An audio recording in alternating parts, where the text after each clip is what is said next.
Buenas tardes a todas y a todos.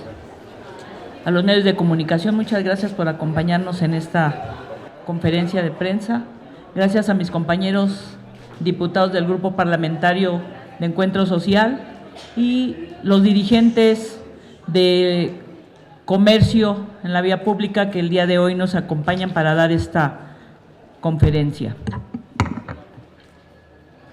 El 31 de enero de 2017, la Asamblea Constituyente de la Ciudad de México aprobó la Constitución Política de la Ciudad de México, en la que fue incorporada el llamado comercio informal en el marco jurídico y se mandató al Congreso local aprobar la ley secundaria en esta materia para darle operatividad al marco constitucional.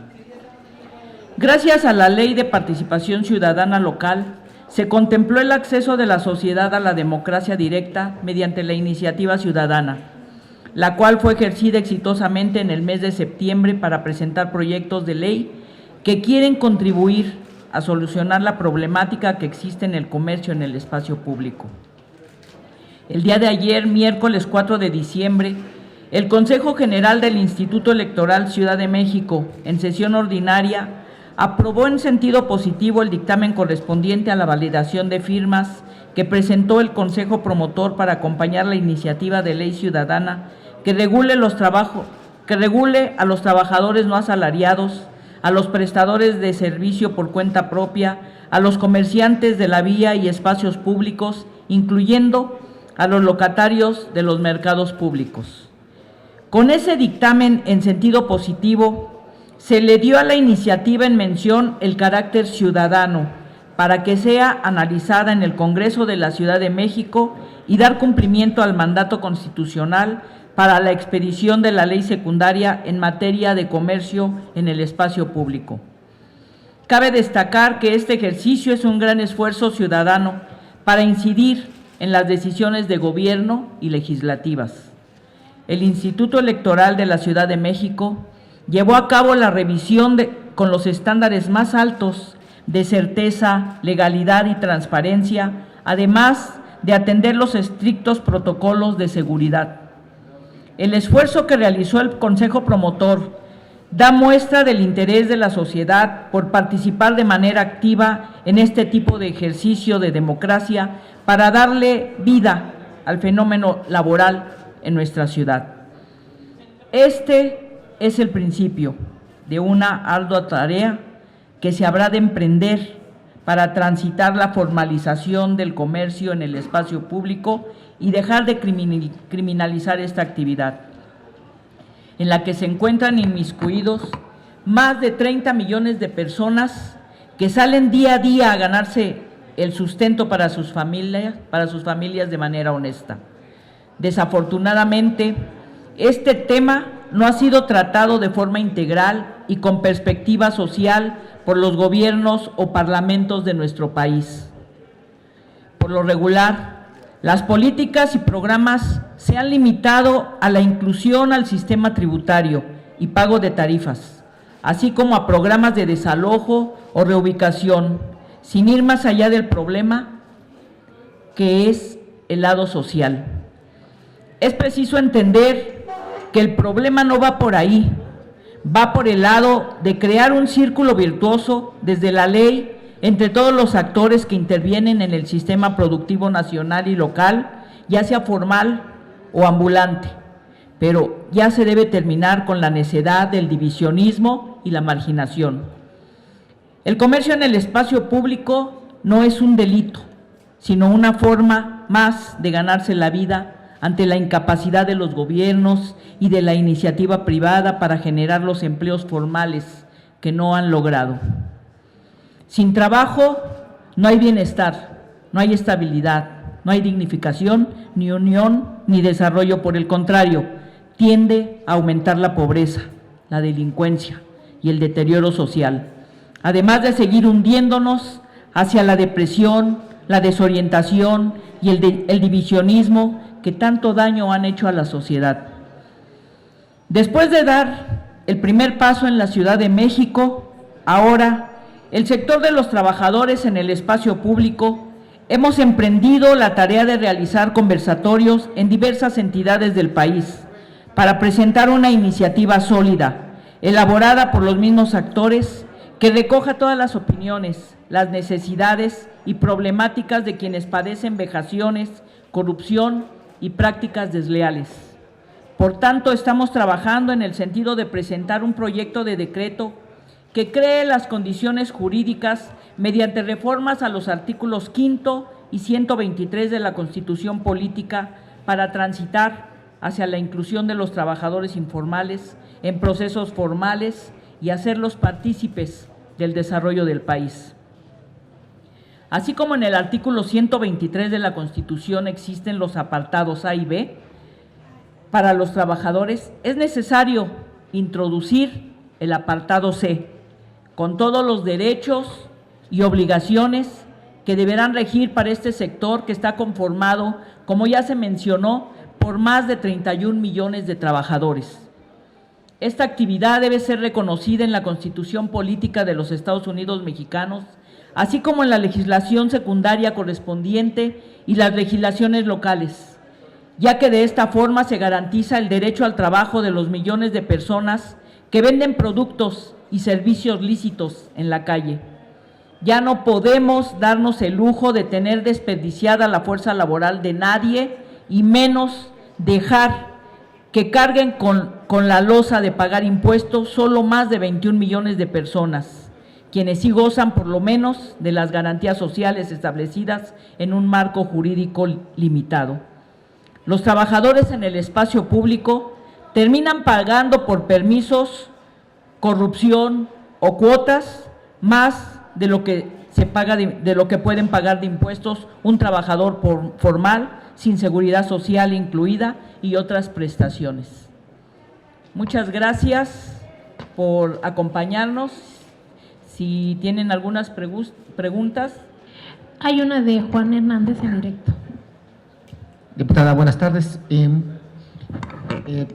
Un poquito para clarificar qué es lo que están buscando con esta iniciativa, porque si bien es sabido, el sector informal pues ha sido de los más pegados, los más vejados, ha sido utilizado precisamente por grupos políticos precisamente para llevar agua a su molino, llevar votos, aprovechando la necesidad de todos ustedes. Hemos escuchado a grupos de ambulantes, vagoneros, que lo único que piden es que les den las condiciones para poder trabajar bien, para poder de ellos de alguna manera desarrollar su actividad, precisamente como usted lo acaba de señalar, sin criminalizarlo. Pero ¿cómo lo van a ofrecer? Es un tema muy complejo. Estamos hablando aquí de que usted quiere cortar de tajo toda una arista, un monstruo de muchas cabezas, donde hay corrupción, hay inspectores que cobran derecho de piso, grupos delictivos que cobran derecho de piso a estos trabajadores. Entonces, ¿cómo cortar? ¿Qué les ofrece? ¿Sí? Precisamente estamos hablando de que carecen de seguridad social, carecen de créditos a la vivienda, carecen de todo. Están a la buena de Dios. Gracias. Sí, con todo gusto respondo su pregunta. Miren, es un tema complejo. Como todos ustedes sabrán, yo he sido dirigente de comerciantes y toda mi vida comerciante en el barrio de Tepito. Conozco perfectamente el tema y por eso creo que los avances que ha habido en la Ciudad de México en materia de aperturar la participación ciudadana y 2 iniciativas hayan sido presentados mediante esta vía en donde se ha cumplido con todos los requisitos, y una de ellas es la que el día de hoy estamos anunciando, porque ayer se dictaminó positivo por parte del Instituto Electoral. Consideramos que es un primer paso, no es suficiente. Por eso la propuesta de iniciar los conversatorios que nos lleven a un marco jurídico que considere, con todos los derechos y obligaciones que implica a un ciudadano, tener el reconocimiento constitucional de la figura. ¿Qué va a pasar? ¿Qué pasa con esto? Siempre se ha tratado al comerciante y se le ha visto de una manera contributiva, solamente se le exige que tenga que pagar, se le acusa de no pagar impuestos, pero es una situación que lo ha puesto en una situación muy vulnerable porque ha sido causa de perseguimientos y de criminalización continua. Con lo que nosotros estamos proponiendo y que vamos a iniciar y planteamos modificar el artículo 5º constitucional y el 123 implica dos cosas. El artículo 5º requiere que la figura del trabajador en el espacio público sea reconocida constitucionalmente como tal, trabajador en el espacio público, en el 5º constitucional, que se incluya esa figura. ¿Por qué? Porque actualmente el catálogo de trabajadores solamente contempla dos tipos de trabajador, el público y el privado, no hay más. Esta situación ha permitido que exista esa persecución de la que nos venimos quejando, esa vulneración de derechos, esos abusos de autoridad, porque no hay un reconocimiento como tal. La situación que está reclamando el país es generación de empleos. La situación que está reclamando el país es que haya crecimiento y haya productividad. Y le quiero decir algo, esa productividad que genera el comercio o los trabajadores en la vía pública o la informalidad en México es superior a lo que generan los empleos formales. ¿Qué necesitamos?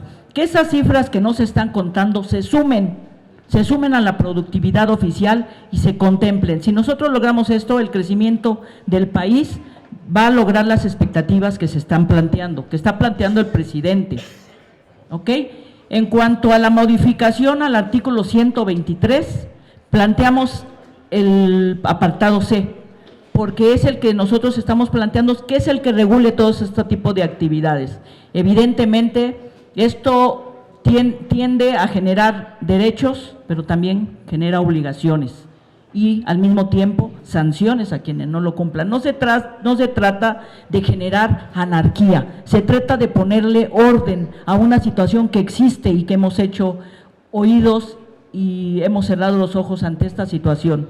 Evidentemente, con esto se tiene que acabar el clientelismo, el corporativismo y otros abusos que se vienen generando en esta situación. Hay que verle el lado social a este sector. Son 31 millones de trabajadores en la informalidad que ustedes buscan sumar, digamos, a la formalidad, y en este caso pago de impuestos, obligaciones, etcétera. Sí, efectivamente, pero no podemos empezar de atrás para adelante. Yo creo que lo más importante es reconocer la figura del trabajador como tal, y de ahí viene toda la serie que se va a desprender, leyes secundarias. No podemos meter en una sola canasta este sector porque es variable. Hay muchas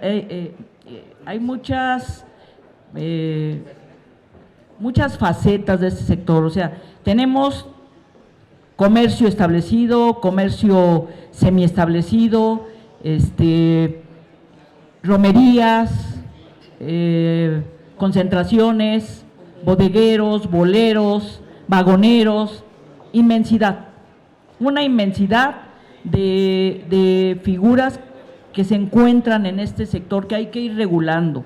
Evidentemente no es de un día para otro, pero tenemos que empezar por el reconocimiento oficial de la figura como trabajador en el espacio público. Ya no queremos que se le pongan adjetivos o apodos que solamente dan pie a calificativos de mala fe, ¿no?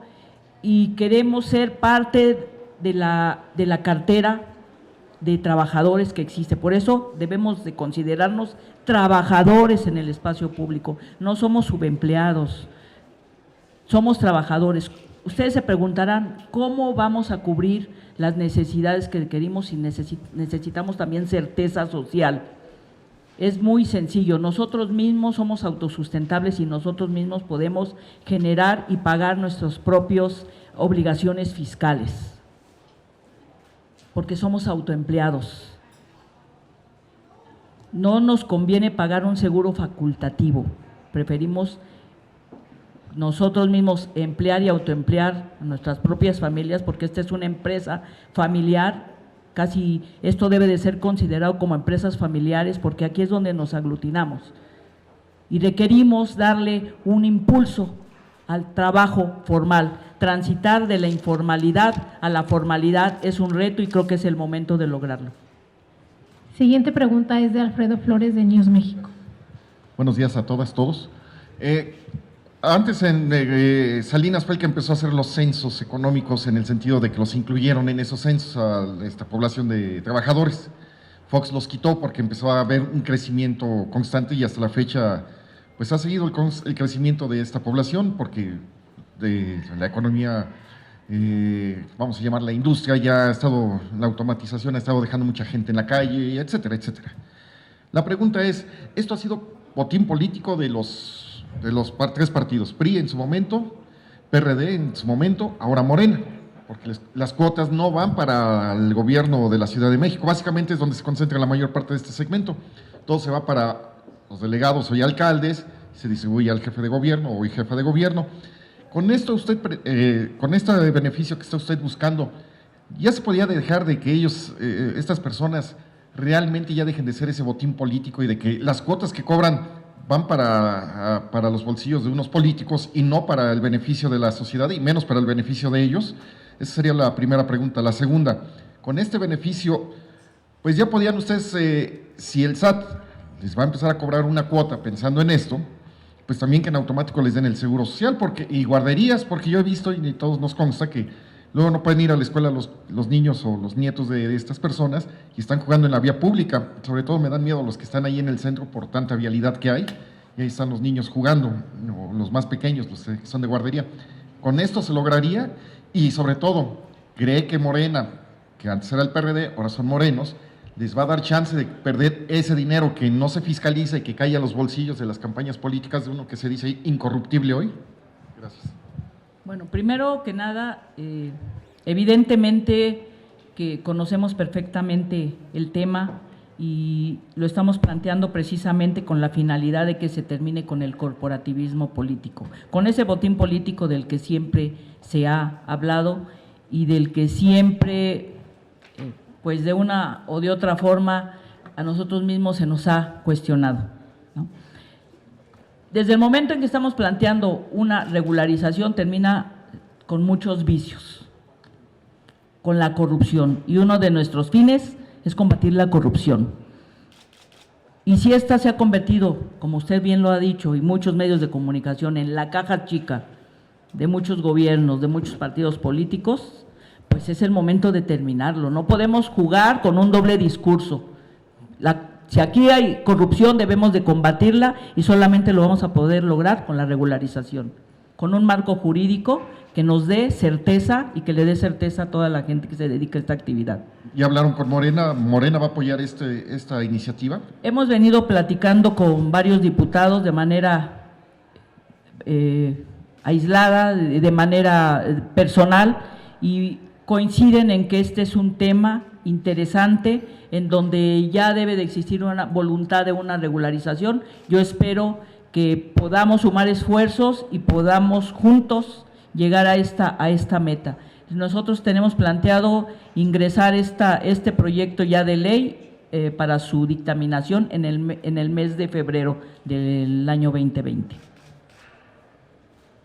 No hay más preguntas, diputada. Muchas gracias. Gracias a ustedes, les agradezco.